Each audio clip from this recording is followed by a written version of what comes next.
আসসালামু আলাইকুম। সবার ঈদ কেমন গেল? আমার তো আলহামদুলিল্লাহ ভালোই গেছে। প্রায় অনেকটা গ্যাপ নিয়ে ভিডিও নিয়ে আসলাম। আজকে ফ্রাইডে ছিল, তাই বাবা বাইরে খেতে নিয়ে গিয়েছিল। এটা রাজস্ট্রিট, বরিশালের রাজস্ট্রিটে। ওদের কাবাবটা আমার খুব ভালো লাগে। আমি অর্ডার করেছিলাম chicken Adana kebab, keema naan, beef kofta and ওটাও চিকেন আদানা কাবাব, ওটা রাইসের সাথে ছিল। সো খাবার নিয়ে বসে পড়লাম খেতে। তো আজকে কিছু খেতে খেতে কথা বলি। আমার কাছে মনে হচ্ছে কথাটা বলা খুব ইম্পর্ট্যান্ট। বাই দ্য ওয়ে, ওদের মেয়োনিজটা কিন্তু অনেক মজা। সো কথাতে আসি। সো এই যে আমার এই পেজটা, এটা কিন্তু একদম শখের বশে করা। আপনারা যারা জার্নালিং করতে পছন্দ করেন তারা বুঝতে পারবেন একটু হলেও। সো আপনারা হয়তো জিনিসটা হাতে কলমে করেন, আমি এখানে অনলাইনে ভিডিওগ্রাফির মাধ্যমে করি। সো আমার কাছে জিনিসটা মেমোরি ডকুমেন্টিং করা মনে হয় ফুডের মাধ্যমে কিন্তু অনেক মেমোরিজ ধরে রাখা যায়। তার থেকে বড় কথা হচ্ছে আমি খেতে খুবই পছন্দ করি, আমার ফ্যামিলির সব মানুষই খেতে খুব পছন্দ করে। আমি নিজেও একজন ফুডি, তাই আশেপাশে সবারই একটা কথা ছিল যে না, তুমি একটা ফুড পেজ খুলেই ফেলো। এটা অনেক আগে থেকেই তারা বলে আসছিল, বাট আমার যতদিন না নিজের থেকে মনে হয়েছে যে না, আমি একটা ফুড পেজ খুলবো, ততদিন পর্যন্ত কিন্তু আমি খুলিনি। এই ফুড পেজ খোলার আগেও সবাই জানতো যে আমি কী পরিমাণ খেতে পছন্দ করি, হোক সেটা বাসায় হোক সেটা বাইরে।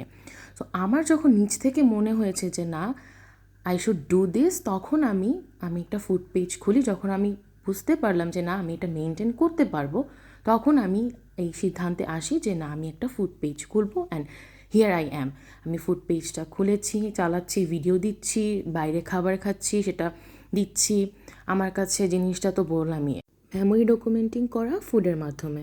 সো জার্নালিং করতে গেলে কি হয়, যে জার্নালিং করছে তার মনের ইচ্ছা মতো সে কিভাবে কি করবে, পুরোটাই তার ব্যক্তিগত ইচ্ছার ওপর জার্নালিংটা করা হয়। সো আমার কাছেও এটা ওরকমই, ব্যতিক্রম কিছুই নয়। আমি ফুড জার্নালিং বলতে পারেন ভিডিওগ্রাফির মাধ্যমে আমি ধরে রাখার চেষ্টা করি, মেমোরি ধরে রাখার চেষ্টা করি।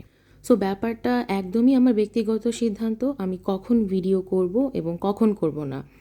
তাই ইন ফিউচারে যখনই কোনো দাওয়াত বা খাবার দাবার সামনে আসবে, আমাকে প্লিজ বলবেন না কি ভিডিও করছো না কেন। আমার যখন ইচ্ছা হবে বা আমি যখন মনে করব না এই মুহূর্তটা ডকুমেন্ট করা যায়, আমি তখনই করব। তাই আমি আশা করব ফিউচারে কেউ খাবার দাবার দেখলেই আমাকে নাম ধরে ডেকে এই ভিডিও করছো না কেন বলবেন না। পেজটি কিন্তু একান্তই আমার, আপনার সাথে মিলেমিশে কিন্তু আমি পেজটি খুলিনি। তাই কোন মুহূর্তটা আমি রাখবো এবং কোন মুহূর্তটা আমি আমার ক্যামেরায় ধারণ করব, তা একান্তই আমার ব্যক্তিগত বিষয়, তা একান্তই আমার মন মর্জির বিষয়। এতটুকু কথাই বলার ছিল। এতটুকু কথা বলতে বলতে 3 মিনিট পার হয়ে গিয়েছে। সো আবার খাবারের ভিডিওতে আসি। এখন খাচ্ছি বিফ কোফতা। এটা আমার মোস্ট ফেভারিট ওদের মেনু থেকে। এরপর খাওয়াটা শেষ করলাম ওদের ক্যারামেল মিল্কশেক দিয়ে। দেখতে অতটা ভালো না লাগলেও খেতে কিন্তু খুবই মজা ছিল। ক্যারামেলের ফ্লেভারটা একদম পারফেক্ট ছিল, মিষ্টিও একদম পারফেক্ট ছিল। অ্যান্ড হ্যাঁ, পাশে কিন্তু আমার নানা ভাই। সো আমি তার সাথে কথা বলতেছি আর খাওয়া দাওয়া করতেছি। সো এত কিছুই বলার ছিল, তাই ভিডিওটা এত লং হলো। সো ভালো থাকবেন, বাই বাই, আল্লাহ হাফেজ।